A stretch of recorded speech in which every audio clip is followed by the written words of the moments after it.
Maksudnya biasa wae, yang penting soleh, di hati soleh, rezeki yasminawas. Wae taluk wae pangeran, ora usah sok suci, ora usah sok bener dewi, biasa wae. Dunia kabeh kersane napa? Pangeran. Ya sudah seperti ini. Yang soleh kayak salabah malah akhirnya suul khotimah. Padahal dulu disebut hamamatul masjid, tukang itikaf. Gak tahu mulai ke masjid, tapi akhirnya suul khotimah. Wahsi sing mata ini kekasih Nabi, rupanya mata ini Hamzah ditakdir husnul khotimah. Makanya itu ya muqallibal qulub tabbit qalbi ala. Ini kita tidak pernah tahu. Nah kenapa kalau saya ngaji PD, mereka aku muji pangeran, saya tidak pernah mikir awakku, tak penting awakku, penting muji pangeran. Ngaji itu artinya kan muji pangeran, muji ilmu nih pangeran ya sudah. Itu anakku itu dongo itu mikir awakmu dewi. Mulane dongo mbek ngaji ku derajate dhuwur ngaji, mergo ngaji muji pangeran, nak dongo mikir awake dewi. Makanya masyhur itu ada dua kelompok di masjid, yang satu diskusi halal haram, yang satu berdoa. Nah, terus Nabi keluar dari rumah berdiri sempat ragu, saya kemana? Terus, akhirnya Nabi ngendikan mereka itu berdoa kalau Allah mengabulkan ya disembadani. Tapi mereka belajar halal haram. Itu perintahnya Allah, saya sebagai Nabi. Terus akhirnya Nabi gabung kelompok yang belajar halal haram. Karena belajar halal haram artinya ingin menghadapkan hukumnya Allah Ta'ala. Tapi nak wong dongo kepinginnya itu kabul kajati. Intinya mikir awake dewi. Makanya saya termasuk ulama yang jarang berdoa. Tapi ya berdoa, tapi kadang-kadang. Nah, gue kan gak kontribusi ini agama rapati, atau itu mau. Oh, dasar murahan. Ya tapi piye mulang ya ora payu. Jadi kadang-kadang kula dibantah. Lah jenengan mulangi payu Gus. Lah kula ora payu, donga ngono. Ya tapi aku ngerti pengiran ra bakal nyembadani barno ra Gus. Pengiran yo paling ya sedek sithik ngono cukup. Kula termasuk orang yang enggak setuju ya kalau orang sholawatan terus berlebihan tapi khidmah ini Nabi kurang. Maksudnya gini loh, sholawatan berlebihan ya. Redaksi sholawat tentang Nabi itu kecil. Bukan sholawat jumlahnya enggak. Redaksi tentang Nabi itu kecil, sementara tentang keinginannya itu saya tidak suka. Saya suka sholawatan itu ya yang nyifati Nabi banyak. Kemudian keinginannya kecil. Itu bagus. Kayak Ihya Abdul Hasan Asadili itu kalau dongo itu jaluk swidik paling baris paling terakhir. Misalnya gini, nahmaduka ya man huwa la ilaha illa anta arrahmanur rahim, itu langsung in sampai nyifati Allah itu 99. Buar ngono nganti berkuras-kuras. Lagi terakhir mau jaluk dongo sithik. Nah kowe kan enggak muni muji Allah mau basa-basi tok. Alhamdulillah rabbil alamin wassalatu wassalamu ala Muhammadin. Mau nggo syarat tok. Baru Allahumma inna nas'aluka nganti telung lari. Telung halaman. Tapi pas muji pangeran, alhamdulillah rabbil alamin wassalatu wassalamu ala Muhammadin. Bariku terus dongo njaluk mapan, tolak buala. Yo aja. Mana jare pangeran? Muji kekasihku suwidik dongane kecangkeman. Lah saya tuh gak suka jenis itu. Harusnya sholawatnya itu yang panjang. Maksudnya nyifati Nabi yang panjang. Baru mintanya sedikit. Itu bagus itu. Itu akhlak. Makanya saya diantara sholawat yang senang itu sholawatnya Habib Ali Al-Habsyi yang ngarang Sim Tutur. Itu kalau beliau baca sholawat itu sholatan yattasilu biha ruhul musolli alaihi bi. Fayam basitu fi qalbi sirru nuri ta'aluki bi wa hubbi. Wa yuktabu biha bi inayatillahi ta'ala fi hisbi. Jadi dia baca sholawat itu, ya Allah berikan sholawat kepada kekasihmu Muhammad. Dengan sholawat ini rohnya saya, musolli itu rohnya saya yang membaca sholawat, bisa sambung dengan rohnya Rasulullah. Dan setelah sambung saya terhitung sebagai orang yang mencintai Rasulullah. Dan saya berharap dari cinta itu saya tertulis sebagai umatnya. Nah, aku kan enggak mau sholawat itu mau, saya termasuk orang yang enggak saya loh ya. Tetapi ya tetap baik dibanding nganggo primbon ya satu sholawatan ya. Tapi boyo punya etika lah dengan Rasulullah itu, boyo kalau dongo nyifati Nabi yang banyak, ya baru keinginan. Kan banyak tuh sholawat yang seperti yang saya misalnya di kitabnya Sayyid Muhammad ada. Allahumma sholli ala sayyidina Muhammad nuri kalam alladzi. Wah nyifati Nabi itu sampai panjang lebar baru menceritakan hajat. Kalau kamu kan enggak nyifati Nabi basa-basi, mau sidik kan. Malah kadang orang misalnya ala Muhammad. Kok ala Muhammad muri Sayyidina aja disoal. Baru kutungannya apa? Panjang. Saya termasuk yang enggak setuju karena itu menurut saya kurang etika. Makanya Rasulullah itu kalau berdoa kalau sudah nyifati Allah coba tak beri satu contoh saja doanya Nabi. Alhamdulillah hamdan yuwafi ni'amahu wa yukafi'u mazida ya rabbana lakal hamdu kama yanbaghi li jalali wajhika 'azimi sultanik la nuqsi sana'an 'alaika anta kama asnaita 'ala nafsik. Itu sudah berapa itu nyifatin itu belum doanya tuh. Nah kamu kan enggak Allahumma alhamdulillah rabbil alamin Allahumma ya Allah di hajati wes gremeng itu seramu tuh tenan dan gak bakat wali. Nanti kula iku sisih dene. Kula yo sering ngamini dongane wong ngono tapi ning atiku amin maksudnya amin barno mawon Gusti. Nanti aku amin tapi amin ku barno mawon Gusti. Wong ora jelas ngono berarti. Jadi aku muni amin tapi amin barno maksudnya Allah barno amin ngono maksudnya. Jadi karena tadi setahu saya doanya para nabi, para wali itu memang seperti itu. Ya coba itulah doa tadi aja yang saya sebut itu berapa kalimatnya? Apa? Alhamdulillah, hamdan yuwafi ni'amahu wa yukafi mazida ya rabbana lakal hamdu kaya bambai di jalali wajhika azimi sultani la nuqsi sana'an 'alaika anta kama asnaita 'ala. Enggak terhitung pujian saya kepada engkau sebanyak engkau memuji pada diri engkau sendiri. Allahumma inni a'udzu biridhoka min sakhatika fi mu'afatika min uqubatika wa bika minkal. Allahumma sholli bi haqqi jabarutika wa bi khawfika kan panjang sekali doanya wali-wali itu tapi semuanya mensifati Allah. Bahkan banyak yang kemudian lupa enggak doa. Coba haji, doa haji itu coba. Labbaik Allahumma labbaik la syarika lak innal hamda wan ni'mata laka wal mulka la syarika lak. Wa ni'mat itu kan labbaik saya siap melaksanakan perintahmu ya Allah sa'dik. Engkau yang punya pujian, engkau la syarika lak. Itu malah enggak ada, jarang malah ada doanya. Itu kalimatnya talbiyah semua. Allahumma antal azil akram itu sudah seperti itu. Karena tadi al-mu'min yashghaluhu sana 'ala Allah min ayyakuna li nafsihi dzakiran. Mukmin sejati adalah sibuk memuja Allah sampai lupa jatah dirinya sendiri. Nah, kowe kan gak mujine Allah basa-basi dongane. Tenang. Itu jadi makhluk aneh, itu jadi hubungan mbek pangeran itu wong aneh. Ya tapi jangan rapakat wali, semuanya ikut ini, semuanya ikut. Ya dong ngono, kok mari wali kakean malah gak elit. Jadi, tapi saya mohon lah, itu di solawat itu usahakan jumlah, paling enggak jumlah solawatnya banyak, doanya sedikit. Paling enggak misalnya kamu tidak punya kalimat yang apa baik ya mau solawat yang 100, itu gak ada salah, biar gue iling-ilingan apa. Kita menyebut kekasihnya Allah lebih banyak ketimbang kita menyebut hajat kita sendiri ya gitulah paling tidak punya etika seperti itu ya. Kalau kamu nggak punya sehot-sehot sing keren bacalah sholawat berapa 100 terus cerita awam Gusti utang kula kathah mungkin raja wis roh.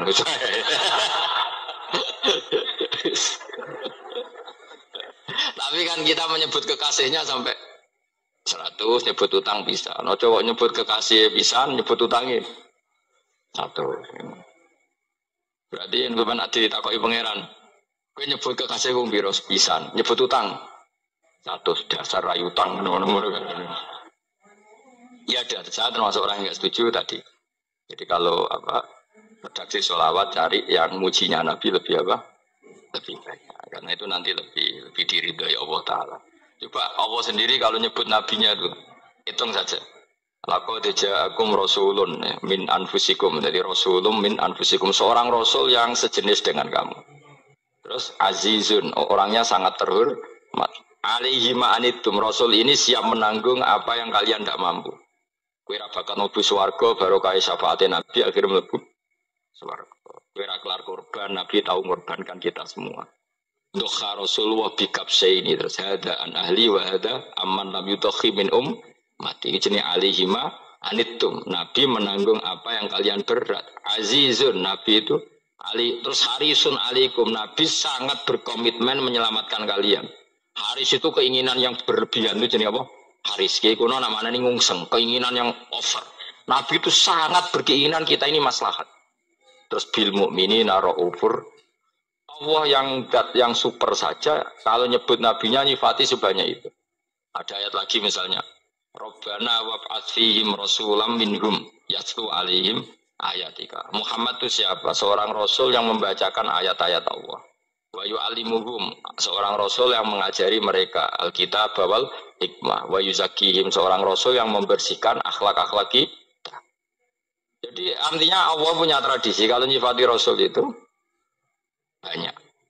Juga nyifati orang-orang sekeliling rasul. Makanya menurut saya madzhab Syiah itu enggak pas. Karena Allah kalau nyifati Rasulullah itu jika nyifati orang-orang di sekeliling Rasulullah, dan itu dengan pujian, yaitu Muhammadur Rasulullah walladzina ma'ahu asyidda walal kufar ruhama'u bainahum tarahum ruk'an sujada yabtaguna fadlan minallahi warid wa nasimahum fi wujuhim min atharis sujud. Itu kan panjang sekali, dan orang-orang sekeliling Muhammad adalah begini.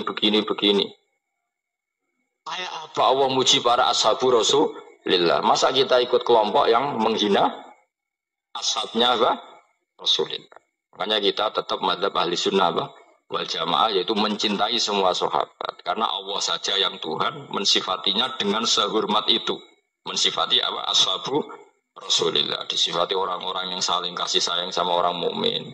Tarahum ruk'an, sujud dan komitmen hidupnya untuk rukuk dan sujud. Si mahum fi wujuhim min asari sujud.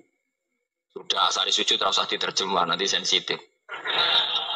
Cuma setahu saya asar sujud itu nanti setelah di akhirat orang sering sujud itu jabahnya itu ada nurnya. Tapi kalau ada yang nafsirkan asari sujud itu warna tertentu ya semua ya, itu sensitif. Yang jelas asari sujud itu ya sudah seperti itu. Seneng kamu kok hasut. Kowe nyen provokator, nak ono apa ya? Ada hal yang begitu terus mau berlebihan. Teke ya kisimun. Nah, aku ora ada kepentingan untuk pokoknya ayat si mahum fi wujuhim min asari sujud, bahwa dalam jabahnya itu ada asaris sujud. Itu masyhur kan, saya terangkan ya, tapi jauh sensitif loh, biasa wae. Suatu saat Rasulullah itu ngendikan begini, nanti saya kata Nabi akan nyafati kalian semua. Sahabat-sahabat tanya, ya Rasulullah dengan sekian miliar orang bagaimana kamu mengenali kita? Saya ulang lagi, suatu saat saya nanti akan nyafati kalian karena saya kenal kalian. Maksudnya di akhirat. Ya Nabi, di akhirat. Sahabat tanya, ya Rasulullah bagaimana engkau mengenali kita sementara nanti di akhirat bermiliar-miliar orang itu. Terus Nabi ngendikan gini, jika kamu punya unta dengan tanda tertentu, saya ulang lagi, jika kamu punya unta punya tanda tertentu, dalam jidatnya ada begini, dalam tangannya ada gini, dalam kakinya ada gini. Maka apa kamu bisa membedakan untamu dengan unta orang lain? Ya bisa ya Rasulullah, karena unta kita khas. Misalnya kaki depannya ada putihnya, kaki belakangnya ada putihnya, dalam badoknya ada putihnya. Kata Nabi, inna ummati yud'auna yaumal qiyamati hurran muhajjalin min asaril wudu. Nanti umatku, nanti wajahnya juga bersinar. Tangan kakinya juga bersinar. Jadi asar itu saya pastikan secara riwayat itu akhirat, artinya tentang akhirat. Tapi bahwa yang di dunia ada yang memulai asar itu gak monggo mawon. Loh itu bagus kan, artinya ekspresi percepatan. Tidak apa-apa loh, daripada aku jelas ini gitu. Maksudnya ya orang ngetok, panjang jarang sujud tenan. Bu serasa sensitif, tapi yang jelas ya nanti. Ya soben kiamat rumah samu. Nanti hisab itu nanti kalau hitung hanya sekitar 3 jam. Hisabnya usak dunia itu hanya sekitar. Karena malaikat itu tidak kesulitan sama sekali. Tak warai ya. Ini nggak akan salah saya dalam hal ini karena riwayatnya sahihah. Kenapa hisab itu hanya butuh rubu'un nahar, 1/4 dari siang enggak? Anggap saja siang itu 6 jam atau 12 jam itu aja terserah. Kalau 12 paruhnya akan 6 ya. Seperti 1/4-nya berarti 3. Itu gini, jadi nanti di mahsyar itu kan yaumatab jadu wujuh wa taswaddu wujuh. Yaudah yang kafir itu kelap, hilang, wajahnya, tubuhnya semuanya gelap. Yang mukmin itu semuanya terang. Jadi sudah yang tabyadu wujuh wa taswaddu wujuh otomatis terus nyingkap. Terus pergerakannya itu delala yang tabyadu wujuh itu ke kanan, yang taswaddu wujuh ke kiri. Maka kamu jangan punya sinar yang kelap-kelip. Nanti kena bego yang karena nggak jelas lagi. Maka kamu harus sinarnya yang sejelas-jelasnya. Hurran muhajjalin min asaril. Bila perlu nur kamu sampai menembus langit saat itu.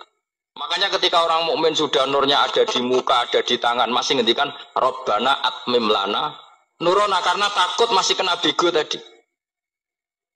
Karena kalau hanya wudhu tok, sikil tok kan, bayangkan di miliaran orang kan bisa agak kelihatan. Tapi kalau nurnya sampai nembus langit kan, itu siapa kok nurnya sampai, kan malaikat langsung tahu. Lani apal Quran, alim kan insya Allah nurnya itu. Sama zaman itu masih berdoa, Rabbana atmim lana, sempurnakan nur kami. Karena nanti identifikasi malaikat berdasar tadi, kalau ada nur berarti diletakkan ashabal yamin, kalau nggak ada nur, ashabal shimal. Nah malaikat yang dibawa bigu itu kira-kira detail gak? Dugaan saya kalau kelap-kelip pasti kena simal.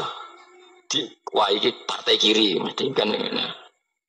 Pemenang sing wudune mau dulit sirah tok sidik. Karena anak mazhab Syafi'i. Sebetulnya meskipun itu sebaiknya kalau basuh sirah itu kabeh ben ora kelap kelip aneh-aneh. Aneh-aneh pepesan terus dulat-dulit tok. Oh itu sebenarnya ya kelap kelip. Ya sudah ya. Setelah itu kata ngendikane pangeran yu'raful mujrimuna bisimahum fayukhadu bin nawasi wal aqdam. Orang-orang pendosa kelihatan maka diletakkan di kiri. Nah sama yang orang-orang baik simahum fi wujuhim minasaris. Jadi ayat itu jelas tentang akhirat. Tapi kira usah terus provokasi. Seneng kamu kok ya khisimun maksudnya provokator gitu. Jadi nanti yang mukmin jelas nurnya. Dan nur ini nanti dengan kadar iman kamu, perilaku kamu. Ada yang kelap-kelip, ada yang... Nah yang kelap-kelip ini yang kena bigo itu tadi. Nanti setelah kena bigo ikut ashabis simal, yang kelap-kelip disortir lagi, malaikat yang bagian detail kan ada nanti. Nah ini terus ditubir neraka. Yang kafir benar-benar neraka, yang ini ditubir neraka. Itu nanti ini yang ngel-ngelok Kanjeng Nabi digoleki ya ini itu.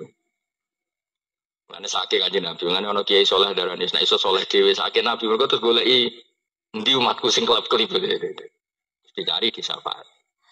Ya, imma langsung dituruti Allah, wa imma diumbasinin roh. Ya terserah rencanamu piye kon aku kowe. Tapi yang jelas apa?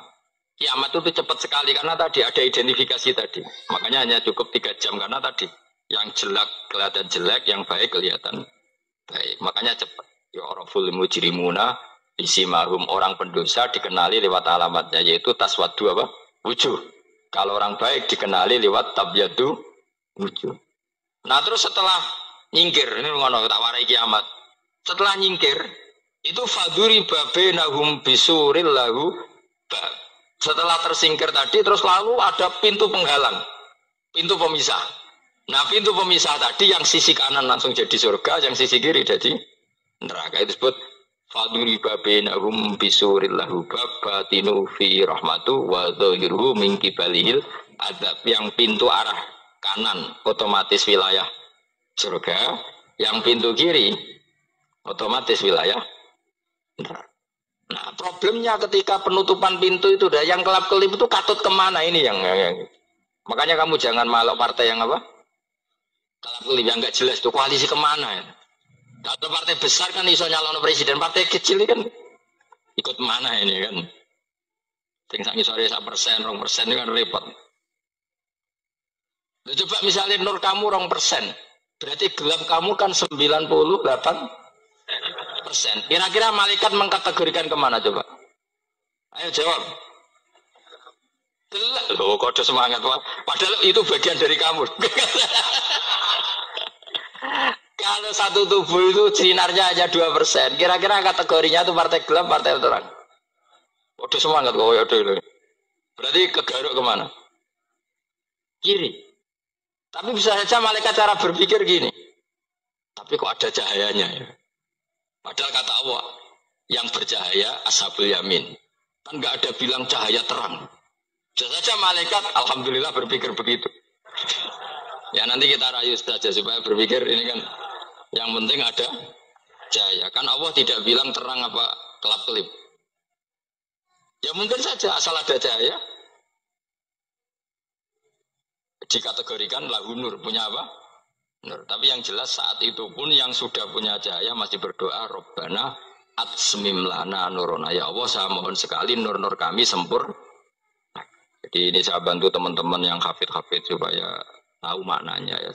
Dan yang nggak hafid ya dengar ya. Kalau nur itu penting. Makanya Nabi itu kayak apa? Nabi itu orang super. Itu kalau ngendikan umat al